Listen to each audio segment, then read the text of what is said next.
AITA for crushing my boyfriend's dream of living in his childhood home? My boyfriend, 28M, told me, 30F, early in our relationship that he wanted to move into his childhood home and raise a family there. At that time, I explained that I couldn't see myself living in that house. The commute to my job, the distance from my family, and the style of the home were not things I would choose. The conversation ended there, and I assumed he understood my perspective. We've been together for about a year and a half now, and we've had a lot of discussions about marriage and family. Recently, he's been struggling with some emotional challenges and has been missing his grandfather, who passed away when he was young. His grandfather built the house in the 1970s, and after his parents bought it, they continued to renovate it. These feelings have brought up the idea of the house again.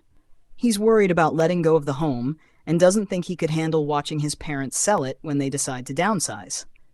He wants to reopen the conversation about buying it. The house is decent, with enough bedrooms and bathrooms, but there are many things about the style and functionality that don't work for me. We'd need to do a lot of updating to make it our own, and I'm not sure we can afford that anytime soon.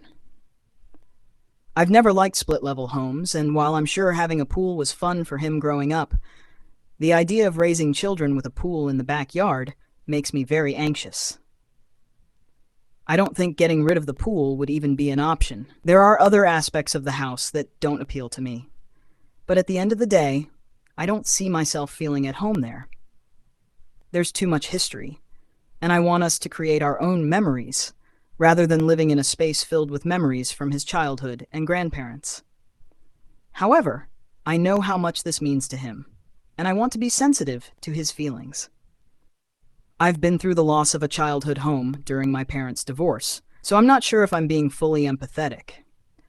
I don't think it would be a huge issue in the long run, but I also don't want to hurt him. Would I be wrong to tell him no again? I feel like I'm crushing his dream, but it's not a dream we created together, and it feels like I, or any future partner, wasn't considered when he first came up with the idea.